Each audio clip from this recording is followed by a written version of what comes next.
Well, hello everybody, and welcome to this. It's going to be a very exciting and actually educational and engaging webinar, all about how to grow your business. Now, for any of us who have been involved in sales over the years, getting the inside track on, what really matters, what are people looking for, what's the customer thinking, is a subject that we all talk about all of the time. And just a little bit of golden thread advice that we can kind of follow through to help us accelerate a sale or grow a sale into a proper solution sale is really, really helpful. So my name's Nick Coulton.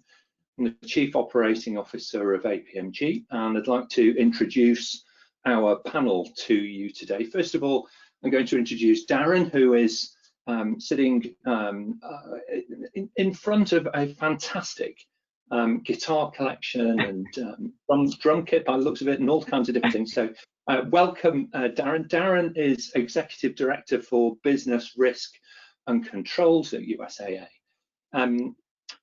Staggering career. I'm sure you can find him on LinkedIn and join up with him if you would like to. 15 years, more than that now, actually, of domain leadership in the area of risk and compliance. And that's not an easy situation to be in. It's a bit of a hot seat, really. And I would imagine, Darren, made even trickier at the moment where you're trying to work remotely and influence and, get folks not just to, measure risk and manage it, but actually learn from it and, do things differently and improve the governance of the business, whether that's data at one end of the spectrum or, overall risk management and compliance at the other. So brilliant to have you on today's session. Thank you so much for joining. And also on the left on my screen, how I've got it organized, Chris DeMale, who is the Senior Partnership Manager and Head of Global Business Development for one of APMG's key partners, ISACA, US organization, headquartered but worldwide presence. And we work with you and your colleagues all around the world, from China over on the right-hand side of my very Western European version of the world map, all of the way across through Africa and Europe and across out into the Americas on the left-hand side. And Chris has got massive experience in building sustainable commercial relationships. And I think it's right, Chris, that you kind of cut your teeth in financial services, Deutsche Bank, JP Morgan and the like, and many, many moons ago. So great to have you here and sharing your experience with us. Now look, to cut to the chase, one thing for everybody, all right, this year has been extraordinary. Not a great year for trying to sell training, a brilliant year though to try and sell qualifications and position qualifications, and Chris has grown his business more than double digits, all right? So significant growth this year from Chris and his team. So he's really going to take us through the content. Now, just so that we're all GDPR aware and everything else, it's good to know for everybody that we are recording the session. Most of you today will be joining in by typing questions into the question box and the comments and the chat and so on, but anything that you do say out loud will actually become part of the recording. All right, so please do use that question box. We're going to show you that functionality now on the next slide so that you can see it. Just navigate on your control panel to the question box. Thank you. Type your question in as you think of it. Now in the background, we've got two APMG colleagues. Estelle is monitoring that question box for any chat that comes in where you might need any help or assistance. And Mark Constable, who is the organizer of the webinar today, will gather up the questions, order them into some sort of sequence and take us through them as we approach the Q&A, which is towards the end of the session today. All right, so let's move on then, if we can, to the agenda for today. Well, I've pretty much done the welcome and introduction, so that's good. Chris is then going to take over and share with us some of his thoughts and ideas around some top tips for improving your sales engagement and driving your business forward. And then we're going to get into this kind of conversation, really. It's a conversation between sales guy and buyer about what is it really that a corporate buyer is looking for in 2020, in the current situation, here and now. What are the things that we as sales professionals should be considering? Immediately after that, we'll get into the panel discussion, and so that's so important that you join in and you ask the question that you want to ask. So please do go ahead, check that question functionality now, say hi, introduce yourself, and then as you think of your questions, please do type them in. Okay, good. Well, look, I'm going to switch my webcam off in a moment, but I will be here, Chris. If you need anything, just please invite me back in. And in the meantime, Chris, I'll hand over to you now to take us through the 5 best practice tips that you have to share. Thanks very much. Great. Thank you, Nick. Thank you, APMG, for your partnership, and thank you to everybody on the call for your partnership and consideration of working with us. Just by way of my background, Nick shared a lot of the important things, but one thing that I wanted to share is that ISACA is a global nonprofit with 165,000 members, and we have grown by about 25,000 members over the course of the last year. Specifically talking about our channel business, we have grown that by about 30% in a year that we have all known has been extremely challenging. And as a result, we're able to benefit from the perspective of many different training partners to really assemble this together into some of what we would consider our best practices. So many of these will be known to you already, but I am going to be offering up some facts around what we've observed in the marketplace today to really add to your commitment to these practices and help you to continue expanding your business. We'll spend a few minutes on this, but then we'll move on to the meat of the conversation with the outstanding Darren, who's volunteered his time to have a conversation with us here today. So among our best practices, number 1, go back to the well. What we have observed again and again is that over 70% of folks who end up purchasing something from a training organization end up purchasing something else after that initial conversation, after that initial training from the provider themselves. So what that means is that whether you're using ISACA or some other organization, they're receiving ISACA training from you, but then because they become members, they purchase something else from ISACA in the future. We want that to be going through you. We want that client engagement to be a part of what you're doing. In addition, what we're also seeing is that decision makers who understand the value of training are going to be moving up within their organizations. They're going to be managing larger, more diverse teams. Those folks who needed, for example, a CISM at some point in the past, now they're reaching management level, now they're reaching executive level, now they're interested in adding maybe a CRISC to their portfolio, and really that goes for their teams as well. And we have observed this again and again. Those folks who have purchased training from you in the past are by far the most likely to purchase additional training for you in something else going forward. Best practice number 2, title hunting. What I mean by this is that there is value in identifying those specific types of roles that are going to be most likely to yield additional purchases for you. They will also be managers of teams that will be able to deliver that type of training out to a group rather than going after specific individuals.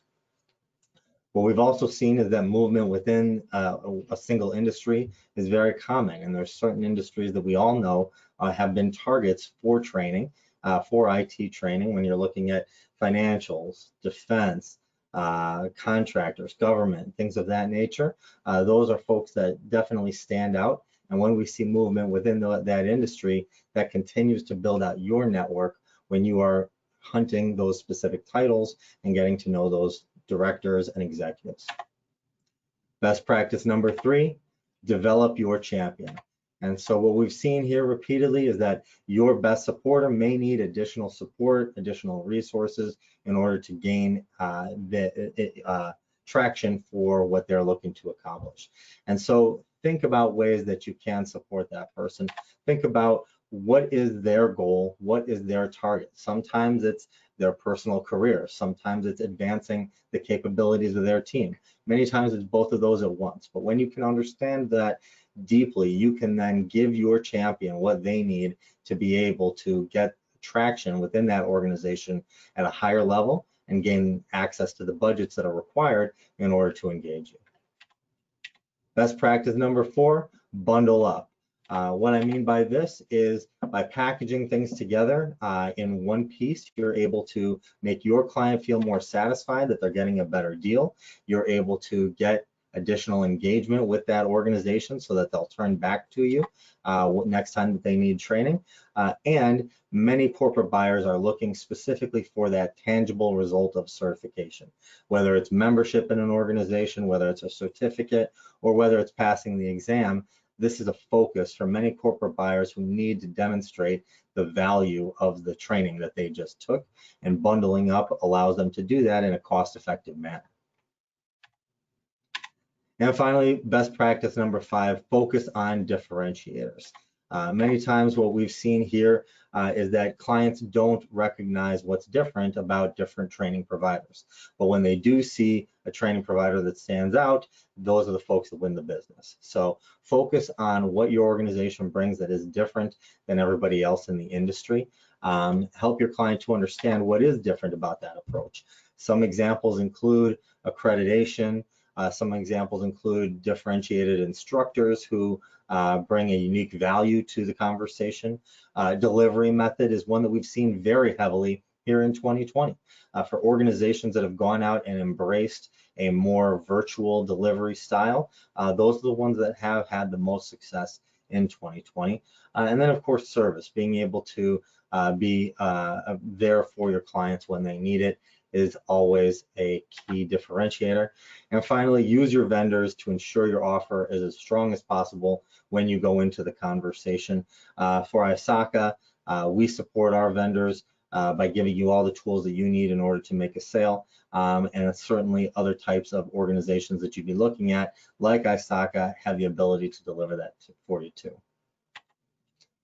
So that brings us to the end of our 5 best practices. Go back to the well. Title hunting, develop your champion, bundle up, focus on differentiators. We see these as the key to continue to grow your business in 2020 and beyond, and so in this challenging environment. So we're looking forward to additional conversations with you if you're interested to talk about the ways in which this has been brought to light.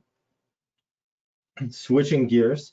What I'll be doing here is I'll be moving to a conversation with Darren Ellis. As mentioned before, he is an executive director of business risk and compliance over at USAA, one of the largest banks in the United States. Somebody who is extremely talented, and in my experiences, one of the most enjoyable folks that I've worked with over the course of my career. So it's my pleasure to bring Darren to the forefront here and give us an opportunity to learn about what makes him different, what gives him the ability to do the things that he does. So Darren, if you're ready, I'd love to get started. How are you doing today? I'm doing great, sir. Thank you for that warm introduction. Yeah, excellent. So Darren, as we get started, I'd like to start by asking some questions about your background and your role. Can you tell me a little bit about your background and then how that's built into the role that you have today at USAA? Yeah, sure. Thanks very much. And actually, before I get started, I just want to extend my appreciation here to APMG International, to ISACA, to Nick and team, and Chris for gifting me the opportunity to connect with all of you today. What I'll do, Chris, is I'll give you 3 somewhat interesting facts about me. Then I'll talk a little bit about my roles and responsibilities. As Nick and Chris mentioned, I currently serve USAA as Executive Director. I'll talk about my roles and responsibilities and risk and compliance. But 3 interesting facts here up front. So a little bit about my life, number 1. So I've been married for 27 years, actually, to my high school sweetheart, and we have 2 daughters, 21 and 17. We live in Phoenix, Arizona, where it's not quite 100 degrees yet, but it's still early in the morning here today, 100 degrees Fahrenheit, that is.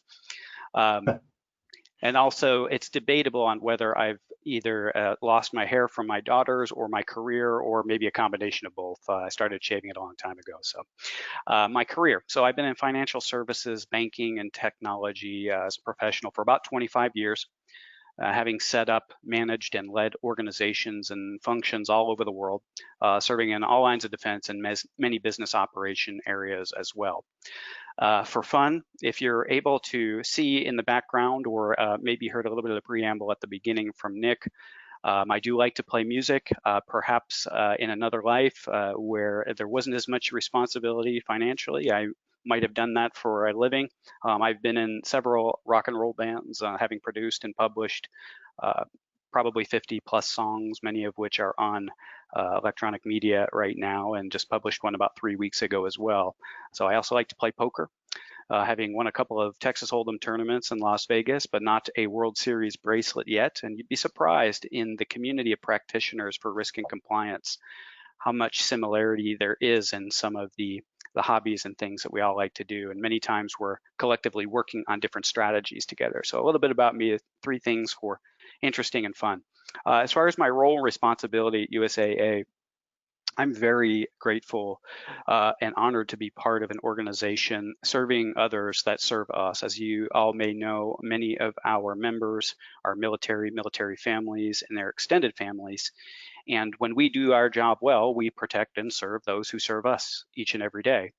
My organization currently is mostly first line of defense, about 40 professionals with directors, leaders, individual contributors, and so on. Some specific responsibilities. I am an author for the technology strategy for risks and controls for USAA company. I manage the examinations for the Federal Reserve Board, the Office Comptroller of Currency, the SEC, DOJ, and others. I handle the internal audits, the compliance planning, and other initiatives from our second line of defense. I have policies and standards management and governance, regulatory change management, scenario analysis, issue and event management, third-party governance, and I have deep domain expertise in GRC tools, capabilities, enterprise design, and enterprise automation.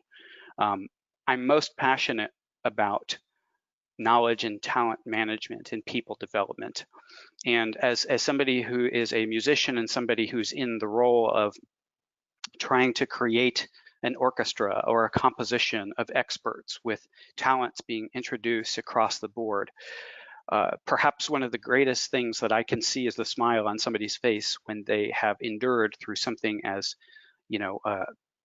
what I would say a rite of passage for so many of these credentialed things that ISACA has to offer, and having had the opportunity to train hundreds of individuals over the years, certifying several hundred as well.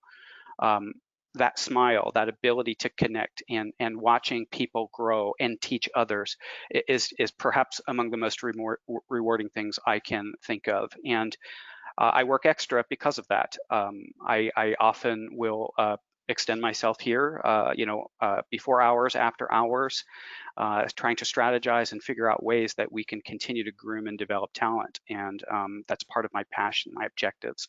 As far as some specific things, credential-wise, I have my undergraduate and graduate degrees from Arizona State University. I am a certified data privacy solutions engineer through ISACA.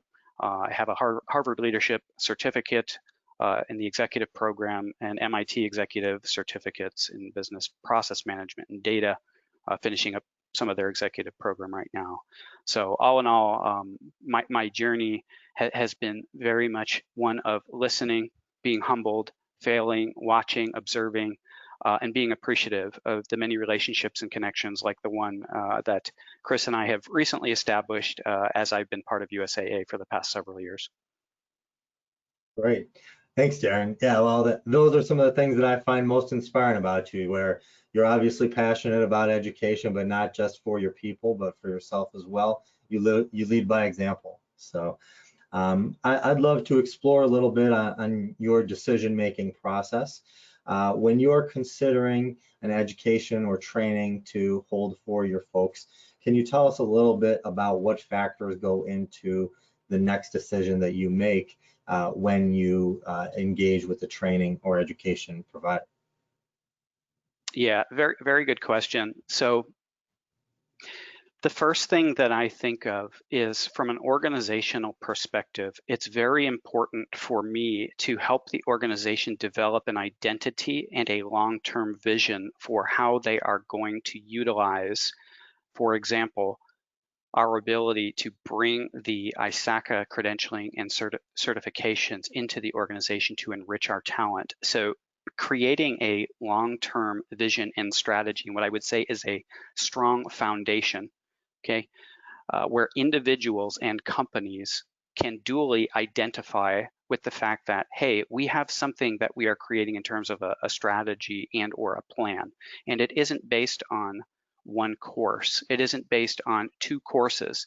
It is based on specific things that I am gearing my company to do that are targeting needs, fears, where the industry is evolving to, and it really represents that big picture thinking and aligning my talent. So the first couple of things that I'm looking for in the way that we're assembling a program are, what is the composition of work? What are all of the offerings? In this case, with ISACA in particular, I'm taking advantage of all of the different areas where there are opportunities to bring this information into my organization, whether it's the COBIT 2019, which is among the most significant and important right now, the cybersecurity space, the maturity models, the C-risk, and the CGEIT, or the CGEIT.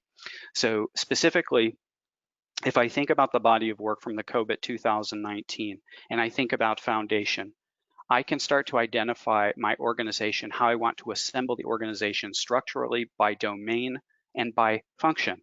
Then I'm able to start thinking about, with that base, how can I start to develop people pathways along the lines of how I might establish or set up my organization strategically. Having a frame of reference for these specific things helps me to choreograph the types of efforts that I need to kind of engage with different areas in to put them on different pathways. So in a roundabout way, taking a look at the offerings, taking a look at the strategic vision, anchoring that strategic vision that I have specifically with the pathways for the different types of certifications, and celebrating progress along the way with the organization are among some of the most significant things that we do to set up. All in all, developing that identity. That identity is so very important for the organization and for the individual. And I will just make it very simple, and it's the why. Why are we doing this? We know that as risk and compliance practitioners, you know, when we do our job well, we're preventing things in many cases. Preventing things from happening that are bad things. And it isn't the sexiest thing all the time, developing the new app, developing the new product, releasing the new thing. So we're working behind the scenes. So the why and that value, the identity, the credentialing, so very important. And really you see that enriching the talent in so many unique ways. Great. Thanks, Darren. So I'd like to explore when you're gaining acceptance within your organization as a leader among your peers. When you are looking to gain others to your cause, when you have a certain initiative from an educational standpoint, what are the things that are most effective and most persuasive in order to get the resources that you need in order to engage with the next level of training and education? This is a very good question. It's a very good point. So a second ago, I mentioned that oftentimes that identity, that why, that value is very difficult to be able to relay in a risk and compliance capacity. Like I said, why? Because much of it is about prevention, and we do this job well. We prevent a lot of bad things from happening. So oftentimes what I find is most important is the ability to relay or convey the value to the different constituents that I'm working in, and how this contributes, number one, to their specific goals and objectives when it comes to talent development, how it plays into the equation of that long-term strategy and vision. And it isn't just one course, or it isn't just 2 courses. I have identified roles. I have identified roles with specific courses that may help to accelerate individuals' knowledge, their confidence, their ability to think sensibly about the work that they do, that they're doing in their organization. What I'm doing is dually inspiring the individual to obtain those skills, and I'm catering to the needs of my ambassadors and constituents that are across the organization by telling them the what's in it for them. Did you know that by doing this, your probability of success in preventing these types of problems is going to increase? Did you know that you are going to start to have organic networking and organic intelligence start to develop in your organization by putting ambassadors in desks that have this knowledge and information? Why? Because many of us, and in fact, I would venture to say all of us that are on this phone have some passion for helping people and helping to grow talent. And that's an intrinsic, inherent thing that people have, and they want to teach others. So when they get that confidence, it's happening naturally where people are starting to bring others to the table to help inform them, to bring them along, and to start thinking about unique solutions to grow their specific area of the business.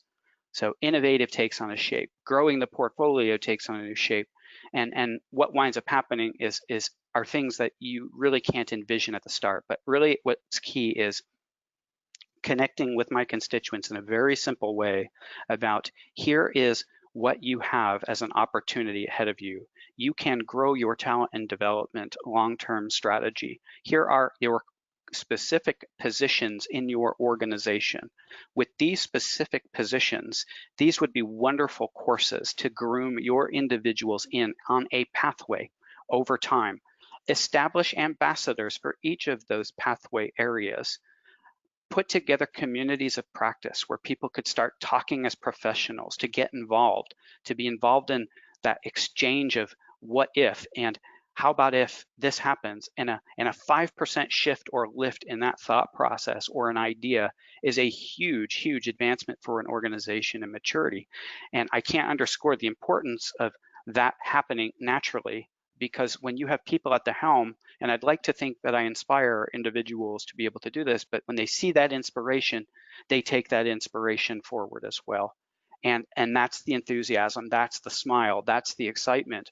And at the end of the day, when somebody puts that, let's just use an example of a C-risk like brand logo on their LinkedIn page, or COVID 2019 Foundations or what have you, that in terms of the significance to them, it merits value that it's the equivalent of getting a degree, right? And hey, I thought I wasn't going to be able to do this, and I feel great. And then my feedback to them is, now go tell somebody else, help them.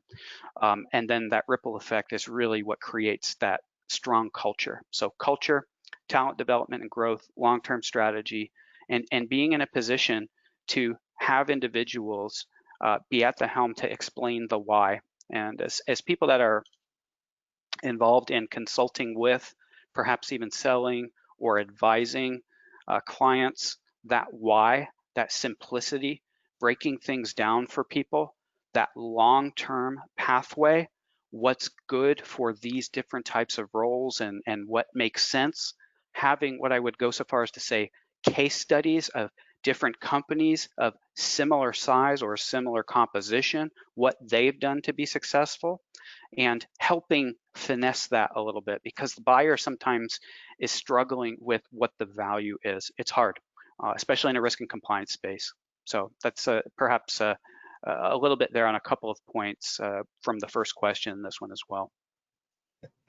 Yeah, that's great. Thanks, Darren. Well, to your point, for all of us on the call, if we do our job great, nothing happens, right?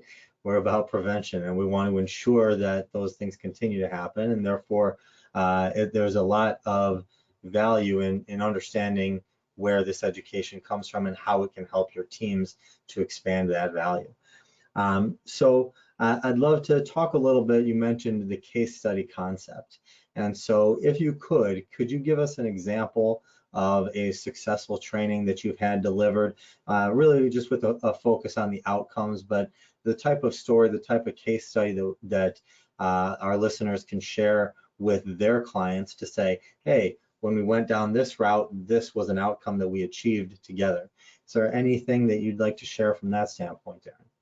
Yeah, and what I will do, Chris, so I'm going to use part of my last answer to kind of move into this answer. And when I was talking about building that strong foundation, okay, I'm going to use specifically COBIT 2019 foundations and COBIT, not the COVID, COBIT 2019 foundations, and the importance of that in a case study where from that anchor or foundation point, things can be done in different directions based on the domain experience or the domain function that different individuals have in the risk and compliance space.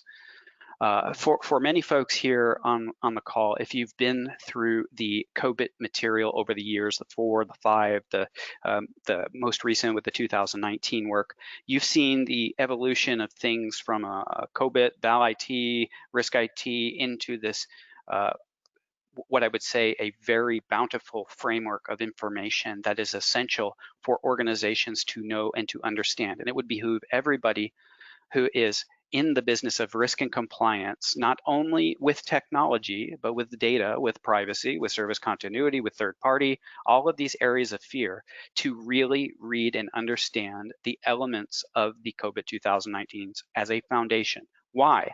Because that sets the precedent and the tone for how other things can be anchored off into these pathways that I'm referring to.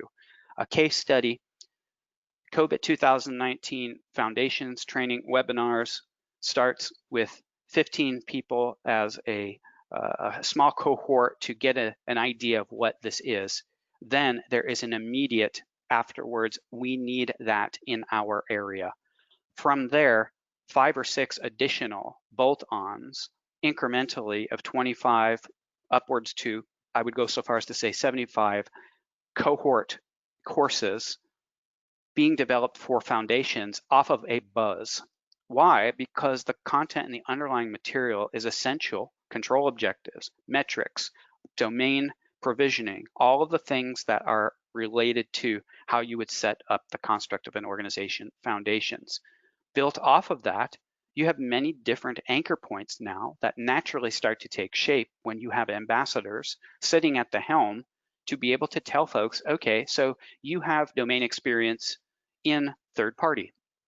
You have domain experience in data.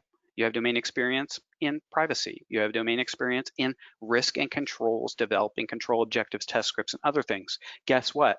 Now you have pathways into other specific ISACA certificates where you started with foundations, it's COBIT, and now you're building off of this to go the route of CRISC, to go the route of CISM, to go the route of CGEIT. You have practitioners in different areas, and now this foundations and pathways isn't a one course for a few. It is a strategy that is linked to long-term talent growth and development, and then you have a neural exchange going laterally across all those areas where practitioners are starting to think about their respective roles and responsibilities in a way that's not only unique, but it helps to innovate newer methods of prevention by converging different specific competency areas through those certifications. The beauty of it is I'm aligning that specific construct to our overarching talent development strategy that I write into the company strategy as a mechanism for credentialing individuals with the right credentials. And I say the right credentials because we probably all have the experience of seeing, certificates, certifications, or things pop up, consulting groups putting things out there, but there are very few bona fide, what I would say, credentialed certifications that I'm seeking for this specific, domain experience. That's why I'm working with ISACA. And when I start to kind of create that patterning for my talent growth and development, I'm able to relay that information and those statistics back to all of my constituents, back to the board, back to all of the leaders, and to the examiners, all of which have a very keen interest on how we are doing things strategically and not piecemeal. It is very, very important, that foundation, that value, that long-term provisioning and strategy to the success and enablement. And if you can help your partners or the people you're consulting and advising with understand that that is a way to go. And like I said, the COBIT is a great entry point to get people in. Now, take it a little bit further, because really what winds up happening here is not only are you satisfying your company's why objectives and this identity of the why that I talked about at the beginning, but the individual's identity. They identify themselves now as a bona fide professional. It isn't a spreadsheet task for risk and compliance. They're not doing a project. They relate. They're part of a community. And in risk and compliance, when you put somebody into that identity mode, it just takes off from there. Up until then, it's very uncertain. Many of us have learned our work through, just the kind of the start of the Sarbanes-Oxley initiative in the United States and things, going into GDPR now. But over the years, we reacted in many ways and we learned on the job. But now we have tools to help practitioners and companies build the foundation. Very important. So that would be my recommendation: is foundation building pathways, duly achieving the objectives of the individual and the organization. Excellent. Thanks, Darren. Now we only have a couple minutes left before I want to turn it over to our listeners and to Q&A, but I did have just a couple questions I wanted to make sure that we get out there. First of which is around training providers as you're making decisions between them. What are some differentiators that you've observed in the marketplace that have driven you to elect one training provider versus another? What are some key things you've seen or you've looked for? Yeah, very good.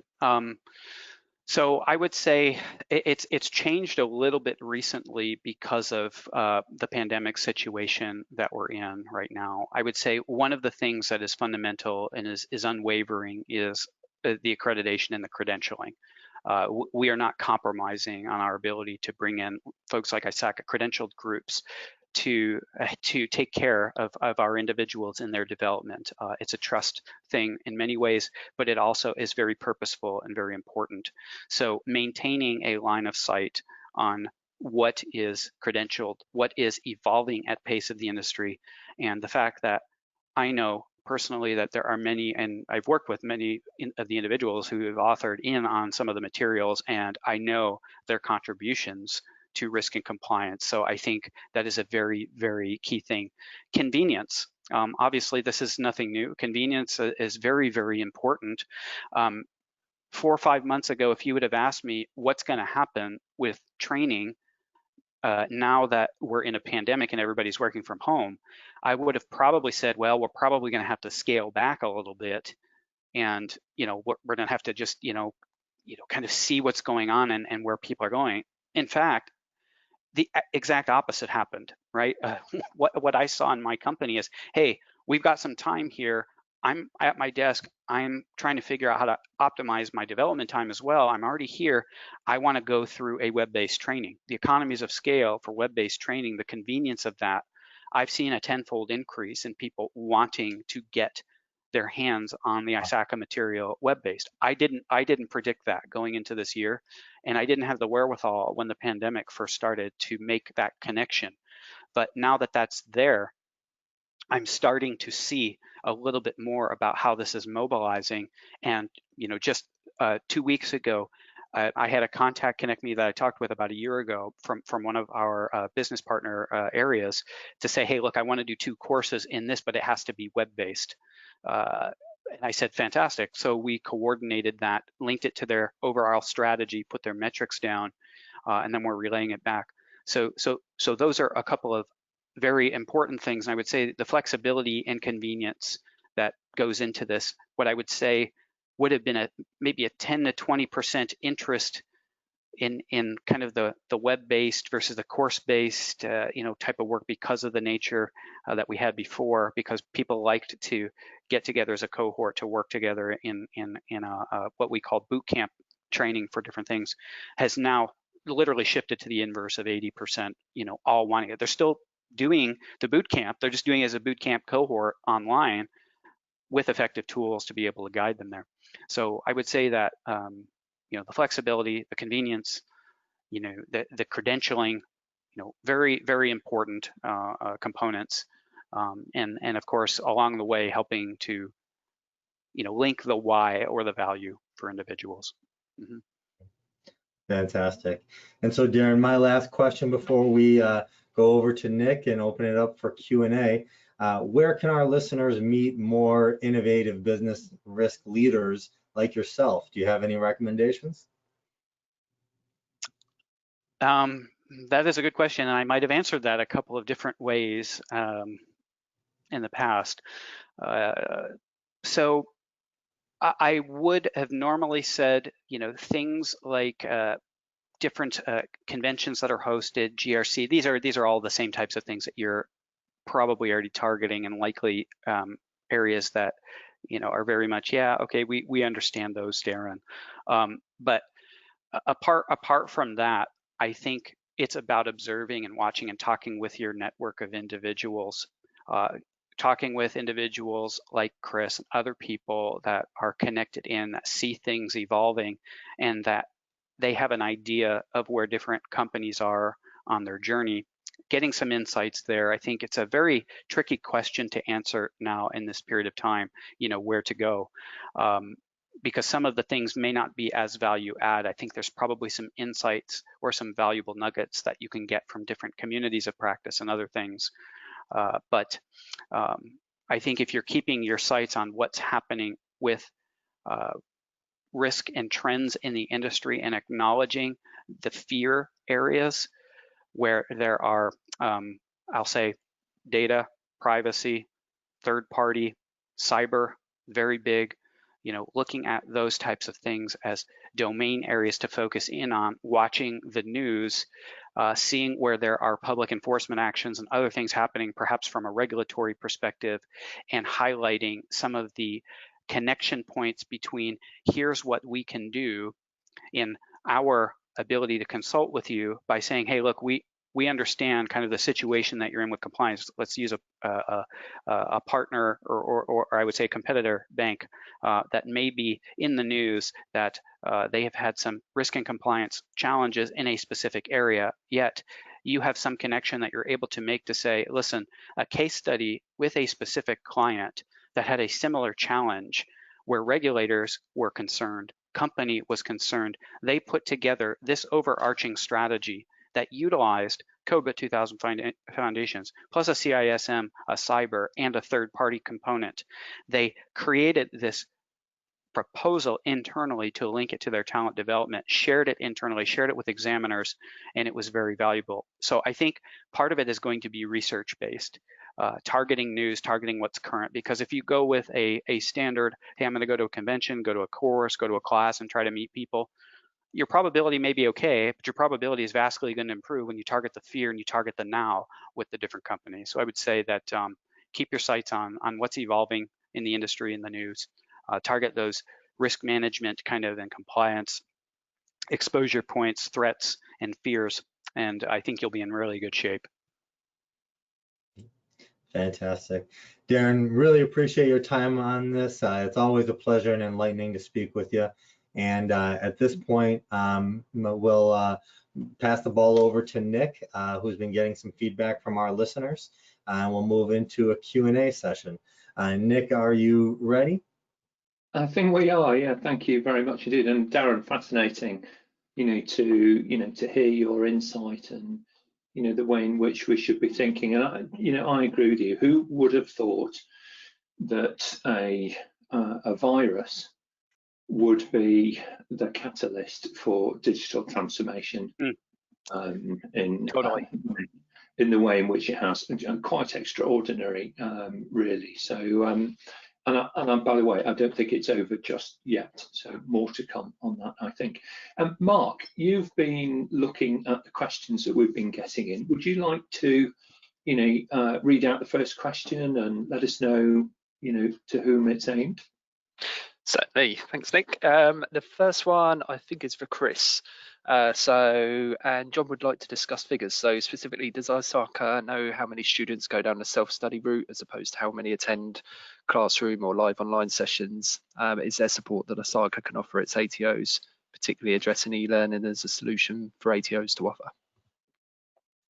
Well, great question. I feel honored in the presence of such esteemed gentlemen to receive this question. So we have many more students take the live and online classroom settings through our ATOs then take the self-study option. So it's an overwhelming majority. That being said, we have been adjusting to the marketplace that has been demanding more self-study type options. So those continue to grow, even if they are a small percentage today. Some of the services that we offer to ATOs, not to make it ISACA focused, but things around, online delivery. Online delivery of question and answer banks as well has been something that has really grown. And if you only have 12 hours left before you're taking the exam, that's the best way to spend your time, right? And then being able to bundle up very effectively has made a lot of our clients feel a lot more satisfied in terms of the value that they're receiving. The end client, that is, your clients, what I mean by that. But then it's also opened up additional profitability for the accredited training organizations we work with. So those have been some of the most effective solutions we've implemented this year. And Chris, just to kind of add to that, it's quite interesting. I mean, there's always a question, I think, from the channel, which is around, how big. You can see the part of the iceberg, the market, which is floating above the water, but you don't really know what the self-study uptake is. So it's heartening to hear that. And I agree with that. From the conversations that I have through the privilege of my position, regardless of the market, whether it's North Asia, whether it's in Africa, Australasia, in Europe, the Americas, the preferred route is actually to be collegiate and to work with somebody else, be guided through the training content. At the moment, principally online. Last year, APMG's training, calendar year 2019, about 60 to 65% was face-to-face. In 2020, it's less than 5% face-to-face. So that's an incredible change that has happened, and it happened in the space of around about 6 weeks. So an extraordinary change there. I think if you're considering offering things online, a great way to go is to teach, live online, live web online. It's the easiest way to transition between the skills in a physical classroom and those which are required to engage an audience, and you don't have a long development cycle, to build self-paced e-learning, but there's that kind of coaching, mentoring, collegiate, supportive kind of way in which, you can do it. Plus, if you use the ISACA courseware, you have the authoritative content. And as Darren was saying, the folks that have authored that content are well respected in the market. So you're gaining that amplification. Who knows what good looks like? Well, actually, it's the folks that contributed to, that official courseware. Yeah, and this is Darren. I'd like to perhaps add a little bit of specificity to relate to the question. And when we have had cohorts for different classes, and I would say CRISC, and knowing that the CRISC examination is particularly challenging, and I don't know the latest statistic, but I would say, probably by and large between 60 to 70% of people taking the examination for the first time, that's the pass rate. When we have had cohorts with instructor-led or experts taking people through content, number one, and number two, that cohort of individuals identifying with each other and setting up separate study sessions to network and engage, their pass rate for the exam went up by as much as 5 to 10 basis points. That's first. So there's been a shift in our case from the isolation, do it on your own effect for these more tricky things that people perceive to be more difficult exams, to get together with a cohort. The beauty of this particular situation, the value of it, is that individuals through this networking, they wind up establishing an internal community of practice and expertise where they're talking about everything. And we've seen a couple of really, really awesome, innovative ideas come out as a result of folks networking, but that were after the fact. So you're enriching your culture simultaneously.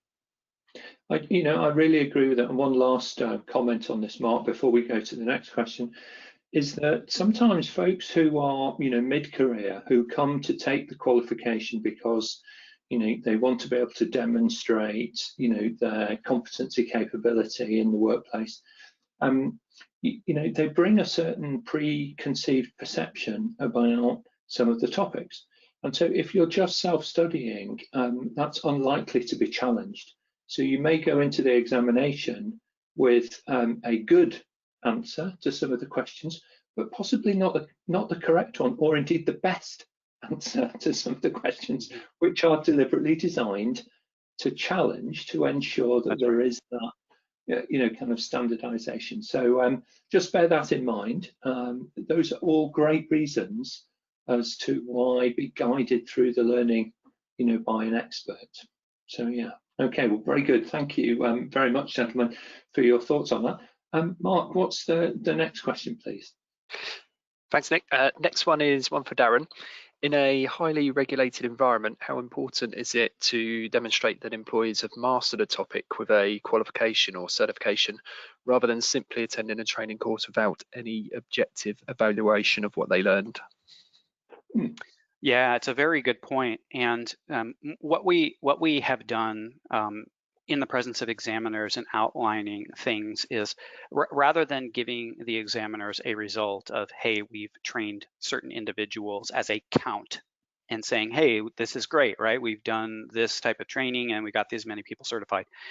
And like I said earlier, we start with the foundation for talent development, okay? Talent development and the foundation of the roles and responsibilities, and having a plan or a strategy that links different certifications and certification types to specific roles as a function of understanding what type of complementary things individuals can learn in this role, cyber, third party, data privacy, what have you.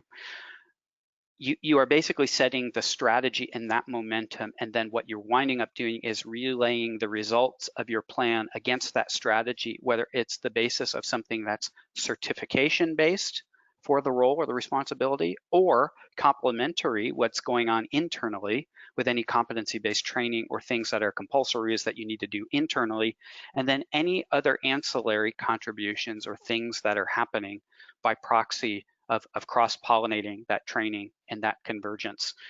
It's very important to be able to relay that long-term strategy, that disposition, the linking kind of those results and what you're planning. And the examiners will let you know if they believe that you are, adapting, in a reasonable way. They will give you the feedback. But if you are setting that path and that tone, and you're helping them to understand that, hey, as a business owner and as somebody who is taking measures to manage and prevent and treat risk in my organization, I am seeking out these things to complement and reduce the overall exposure and threats and losses. And I'm keeping a pulse on it with this dedicated governing authority role, let's say my role. And that role is supervising, providing the results, providing the relationship engagement, giving the board updates, taking feedback from the board, and so on. So that whole feedback loop between the board, the second line, and ensuring that you're setting the strategy and not just saying, hey, I've trained 30 people, we should be in good shape, right? It's a bigger plan with parts. Thank you for the question. It was a very good question. Yeah, thank you very much. And that really does play into, I think, how best to think this through and stitch this all together, because, as we all know sometimes, and, I think I've had that myself, whether it's a physical meeting, from the days gone by where we actually did that kind of stuff, to now, it is easy to be on a call. It is easy to be on a course, but not necessarily involved in a class. That makes sense. So, especially if you're delivering over the web, really, really try and be as engaging as you can so that those learners take away the maximum value from the training. Very good, interesting. Thank you very much. Mark, next question. Yeah, thanks, Nick. This one's for Chris. How is ASACA improving relationships for small and medium providers, so the likes of individual trainers and maybe one-man band ATOs or smaller ATOs? Sure. Yeah, great question. The essence here is around flexibility, right? We ensure that it's not a one-size-fits-all scenario. Yes, we have partners that are global organizations with hundreds of employees, and they have certain needs that we look to fill. But we have, in speaking for ISACA specifically, we have plenty of individual trainers, individual consultants who are subject matter experts who do a great job training our content as well. One thing we've also done quite a bit, especially this year, is link to those types of folks, individual trainers, individual organizations, to those larger ATOs where there was synergy, where there was expertise needed, where there was geographic requirements, language requirements. So making sure that we are flexible, making sure that it's not a one-size-fits-all solution has really been the way we've solved for that throughout. Thanks, Chris. I'd just like to add to that as well. There's a huge range of activities that you can tap into as an individual trainer, as a small ATO. You don't have to be a large organization to get the benefit from some of the marketing machine that is ISACA and its community, its chapters around the world and so on. And also from APMG International, you know, our own website, international.com, we deliver hundreds of leads to individual sales teams every month. And it's so important now to be able to be found by customers on the internet. Now, you may not have invested that heavily in the past in this, because if you're a one-man or one-woman training machine, you're delivering some of the time, and then when you breathe, when you take a breath, it's time to market and sell. So from that perspective, you know, having a strong SEO, having a strong website, getting your name out there might not be, you know, the thing that you've been focused on in the past. So leverage our website, leverage our digital marketing team, leverage our presence on the internet, and talk to us about enhancing your presence on international.com and how you get involved and opt into those sales leads if you've not done that already. So there's a couple of things that you can do straight away. I am conscious of time, gentlemen, because we're just about up to the end of our session. Mark, is there anything else which is a burning question for us to answer right now, or shall we move to wrap things up? There's just one more question from the audience, and it's another for Chris. Will ISACA be open to making the criteria for the different tiers of partners open to ATOs, for example, criteria for premium partners, etc.? So we will have a conversation with anybody. A great question, leads right into the call to action for our call here today. You'll see here everybody on the call will be receiving a sales toolkit from us, and we'd love to open up that conversation. For folks that do have specific questions, we would absolutely encourage you to reach out to your APMG rep. You can reach out to me directly. My email is cdemale@isaca.org, and you've seen it on the screen here as well, where we can help you link up with more fantastic corporate executives like Darren, who are forward thinking, who have an appetite for training and understand the value it brings to an organization. So we'd love to hear from you and help you to design an approach that makes sense for your business. Excellent. All right. Well, look, thank you very much. On behalf of everybody who's on the call today, I want to thank from the heart our two key contributors. Darren, thank you so much. Chris, thank you very, very much indeed. Always delightful to speak to both of you. And at some point, Darren, I really do want to open one of these sessions with at least 4 or 5 bars of your favorite riff. Okay, so we'll have to do that at some point or another. Thank you both for totally outclassing me as well in terms of the background. I've got something very dull behind me in stark contrast to yours. So look, wherever you are in the world, good luck with your sales roles and your sales responsibilities. You are engaging people, you're changing people's lives. And I don't say that without conviction, because people who learn today will earn some more money tomorrow. They'll keep their role and responsibility alive and their contribution, their value within their current organization. they'll help avoid some of those scary moments that Darren and his team so expertly have navigated their organisation through over the years. And importantly, they'll start to make a contribution to the future communities of practice by becoming a member of ISACA and sharing their experience in real life with colleagues around the world. So thank you very much. Do reach out to us. Do talk to your APMG Business Development Manager. Do get in touch with Chris, as he has suggested. Anything that we can do to help you, would be delighted, and we're here for you.